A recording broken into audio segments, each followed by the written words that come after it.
சுதந்திர தினம், குடியரசு தினம் இந்த மாதிரி நாட்கள்லாம் வந்துச்சுன்னா எனக்கு டக்குன்னு ஞாபகம் வருது என்னென்னு கேட்டிங்கன்னா, என்னோடய ஸ்கூல் டேஸ் தான். அதுவும் ஃபஸ்ட் ஸ்டாண்டர்ட்லேருந்து 8th ஸ்டாண்டர்ட் வரைக்கும் ஒரு சின்ன ஸ்கூலில் படித்தேன்னா, அந்த ஸ்கூலில் வந்து கொஞ்சம் பேர் தான் ஸ்ட்ரென்த்தாக இருப்போம்.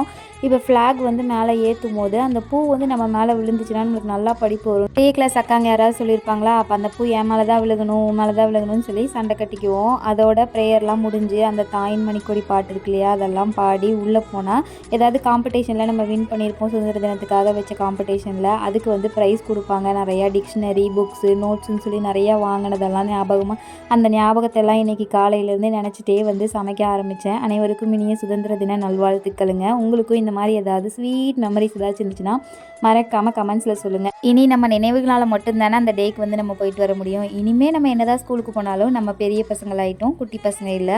அன்னைக்கு இருந்த அந்த ஜாலி வந்து இனி வராது இல்லையா. அதெல்லாம் நினச்சிட்டே வந்து சூப்பராக பொங்கல் ரெடி பண்ணி சாம்பாரும் வச்சாச்சு. நம்ம நாளைக்கு இன்னொரு ஷாப்ஸில் பார்க்கலாம். பாய்.